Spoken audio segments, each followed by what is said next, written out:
ጤና ይስጥልኝ። ይህ ሰበር ዜና ሚዲያ ነው። ሰላምታችን በያላችሁበት ድረስ እያልን አርዕስተ ዜናዎቹን እናስቀድማለን። አብራችሁን ቆዩ። የእመቤታችን የቅድስት ድንግል ማርያምን ስዕል አንድ ወታደር ሲሳለቅበት የሚያሳይ ተንቀሳቃሽ ምስል መውጣቱን ተከትሎ ከፍተኛ ቁጣን አስነስቷል። በዝርዝራችን ትሰሙታላችሁ። ከ22ኛ አርሚ የተውጣጣው የህወሓት ታጣቂ ቡድን በትላንትናው ዕለት በኤርትራ በኩል ወደ ሱዳን እየተጓዘ መሆኑን ዘሐበሻ ምንጮቼ ነግረውኛል ሲል ዘግቦታል። ዝርዝር አለ። አንዲት የ16 ዓመት ታዳጊን ከአዲስ አበባ ወደ ሀገሯ የሄደችበት ትራንስፖርት አንሷት እነርሱ ከከፈሉላት በኋላ እኛ ከፍለንልሻል ትሰጭናለሽ፣ ለዛሬ ግን እኛ ጋር ደሪ በማለት ቤታቸው ከወሰዷት በኋላ ለሁለት እየተፈራረቁ አስገድደው እንደደፈሯት ተገልጿል። ዝርዝር አለ። የኢትዮጵያ አጠቃላይ ብድር 51.8 ቢሊዮን ዶላር መድረሱንና የሀገር ውስጥ ብድር ጭማሪ ማሳየቱን የገንዘብ ሚኒስቴር ገልጿል። ዝርዝር አለን እናሰማችኋለን። ሂውማን ራይትስ ዎች አሜሪካ በኤርትራ ላይ የጣለችው ማዕቀብ እንዳታነሳ ጠይቋል። በምን ምክንያት ነው? በዝርዝራችን እናሰማችኋለን። ለዚህ ቻናል አዲስ የሆናችሁ ሰብስክራይብ እና ላይክ እንድታደርጉ እየጋበዝን ወደ ዝርዝሩ እናልፋለን። አብራችሁን ቆዩ። የኢትዮጵያ አጠቃላይ ዕዳ 51.8 ቢሊዮን ዶላር መድረሱ ተገለጸ። የኢትዮጵያ አጠቃላይ የውጭና የሀገር ውስጥ ዕዳ 51.8 ቢሊዮን ዶላር መድረሱን የገንዘብ ሚኒስቴር አቶ አህመድ ሺዴ ለፓርላማ አስታወቁ። ሚኒስቴሩ የ9 ወራት የሥራ አፈጻጸም ሪፖርት ለሕዝብ ተወካዮች ምክር ቤት የፕላን በጀትና ፋይናንስ ጉዳዮች ቋሚ ኮሚቴ ባቀረቡበት ወቅት እንደገለጹት መንግስት ከአሜሪካ በየዓመቱ 1 ቢሊዮን ዶላር የሚያገኝበትን አዲስ የድጋፍ ስምምነት ተፈራርመናል ብለዋል። ከአጠቃላይ ዕዳው ውስጥ 33.5 ቢሊዮን ዶላር የውጭ ዕዳ ሲሆን ቀሪው 18.3 ቢሊዮን ዶላር ደግሞ የሀገር ውስጥ ዕዳ መሆኑንም ጠቁመዋል። 22.1 ቢሊዮን ዶላር የፌዴራል መንግስት፣ 11.5 ቢሊዮን ዶላር ደግሞ የመንግስት የልማት ድርጅቶች ዕዳ ነው። 17.5 ቢሊዮን ዶላሩ የፌዴራል መንግስት ሲሆን የመንግስት የልማት ድርጅቶች ድርሻ 0.8 ቢሊዮን ዶላር ብቻ ነው ብለዋል። የልማት ድርጅቶቹ ዕዳ ዝቅ ሊል የቻለው በማክሮ ኢኮኖሚ ማሻሻያው መሰረት ከንግድ ባንክ ተበድረው የነበረው ዕዳ ወደ ገንዘብ ሚኒስቴር በመዞሩ እንደሆነም አብራርተዋል። ሚኒስቴሩ ዕዳው በጣም ጤነኛ በሚባል ደረጃ ላይ እንደሚገኝና የውጭ ዕዳ የመክፈል አቅምም እየጨመረ መሆኑን ገልጸዋል።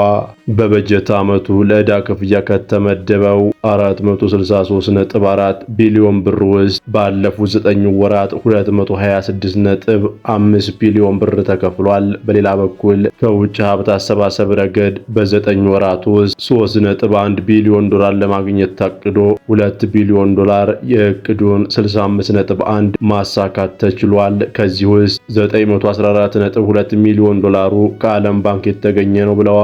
አሜሪካ በየዓመቱ የምታደርገውን የ1 ቢሊዮን ዶላር ድጋፍ በተመለከተ ስምምነቱ በቅርቡ በካቢኔ እንደሚጸድቅና ይህም ቀደም ሲል ተቋርጦ በነበረው ድጋፍ ምክንያት በጤና በትምህርትና ግብርና ዘርፎች ላይ ተፈጥሮ የነበረውን ጫና እንደሚያቃልልም ገልጸዋል።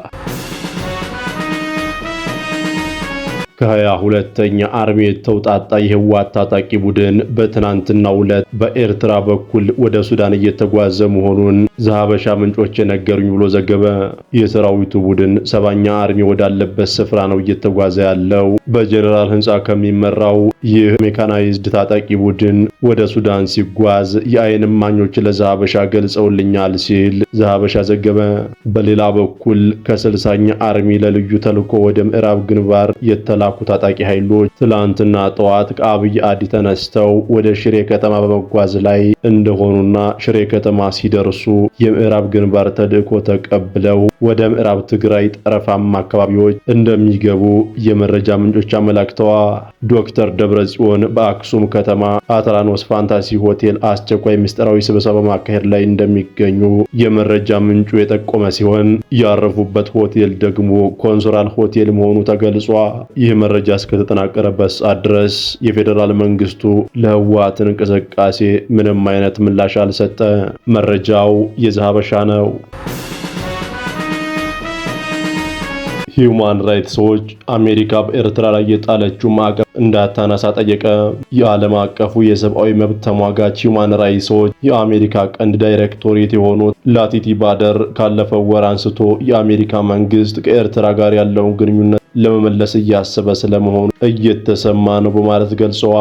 ይህ ከሆነ ደግሞ የኤርትራ መንግስትና ወታደራዊ ኃይል በጎረቤት ሀገር ኢትዮጵያ ትግራይ ክልል ውስጥ በፈጸመው ከባድ የመብት ጥሰት የተጣለበት ማዕቀብ ማንሳትን ሊካተት እንደሚችል አስረድተዋል።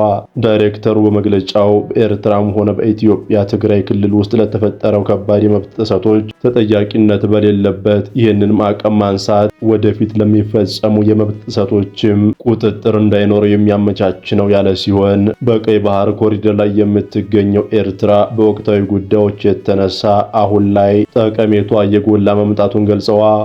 እንዲህ አይነት እርምጃ ለመውሰድ ያሰበችው አሜሪካ ብቻ ሳትሆን የአውሮፓ ህብረት፣ ካናዳ ጭምር ከስደትና ከልማት ጋር በተገናኘ ግንኙነታቸውን ለማደስ እየገመገሙ መሆኑን የጠቀሱት ዳይሬክተሯ ጨምረውም ዲፕሎማሲ ለአስርተ ዓመታት የዘለቀውን የሰብአዊ መብት ጥሰቶች ችላ ካለ ተጨማሪ ጥሰቶችን ሊያስከትል ይችላል ብለዋል።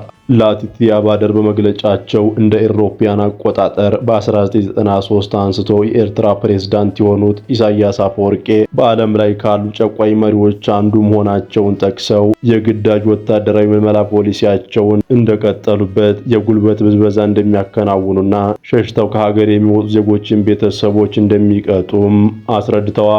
እንዲሁም በመንግስት ላይ ትችት የሚያቀርቡ የሃይማኖት መሪዎችና ጋዜጠኞችን ያለምንም ፍርድ ቤት ሂደት ለዓመታት ያህል ማሰራቸው የጠቀሱት ዳይሬክተሯ አስከትለውም በ2020 እስከ 2022 በኢትዮጵያ ውስጥ በትግራይ ክልል በተካሄደው ጦርነት ወቅት የኤርትራ ወታደሮች የጅምላ ግድያ፣ አፈና፣ አስገድዶ መድፈርና ዝርፊያ ፈጽሟል። አሁንም ቢሆን የኤርትራ ወታደሮች በያዙት የትግራይ ክልል ውስጥ ግፍ እየፈጸሙ ይገኛሉ በማለት አስታውቀዋል። በማጠቃለያቸውም ኤርትራ ከዚህ ቀደም በፈጸመችውና አሁንም እየፈጸመችው ላለችው ሰብአዊ መብት ጥሰት ተጠያቂነትን እስካላሰፈነች ድረስ አሜሪካ የጣለችባትን ማዕቀብ ማንሳት የለባትም በማለት አሳስበዋል።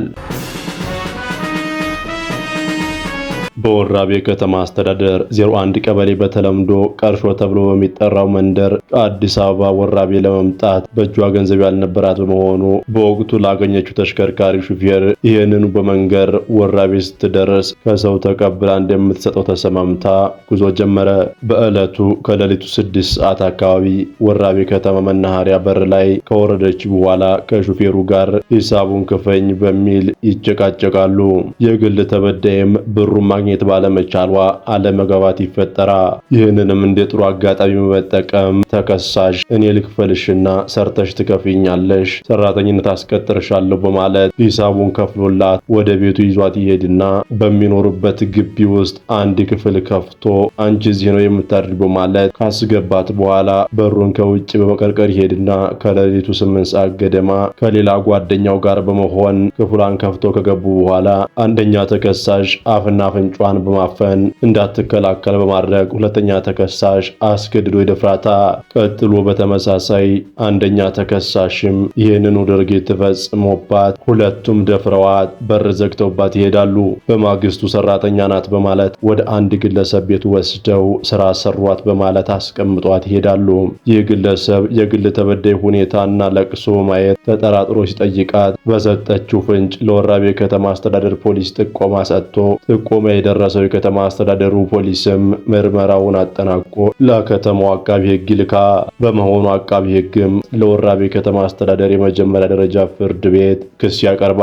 በከተማው ፍርድ ቤት ለተከሳሾች ክስና መጠሪያ ከደረሳቸው በኋላ ጉዳዩን ሲከታተል ቆይቶ የግራ ቀኙን ማስረጃ በመመዘን ውሳኔ አስተላልፏ።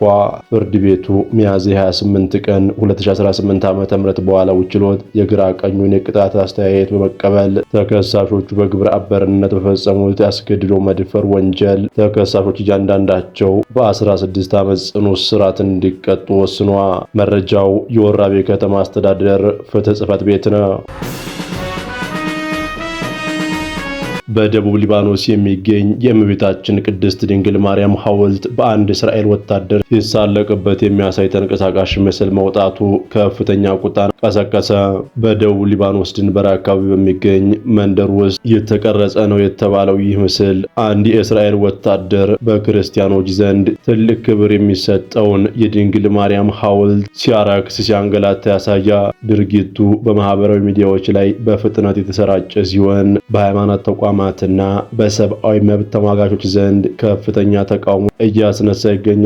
የእስራኤል መከላከያ ሰራዊት ስለ ድርጊቱ እስካሁን የሰጠው ይፋዊ መግለጫ ባይኖርም መሰል ድርጊቶች በጦርነቱ ቀጣና ውስጥ ያለውን የሃይማኖት መቻቻልና የቅዱሳን ቦታዎች ጥበቃ ጥያቄ ውስጥ የሚከት መሆኑ ተነግሯል። በተለይም በሊባኖስ የሚገኙ የክርስትና እምነት ተከታዮች ድርጊቱን ቀጥተኛ ትንኮሳ ሲሉ የገለጹ ሲሆን የዓለም አቀፉ ማህበረሰብ በሃይማኖት ቅርሶችና ምልክቶች ላይ የሚፈጸሙ ጥቃቶችን እንዲያወግዝም ጠይቀዋል። ይህ ክስተት በሊባኖስና በእስራኤል መካከል ያለውን ውጥረት ይበልጥ ሊያባብሰው እንደሚችልም ተሰግቷል።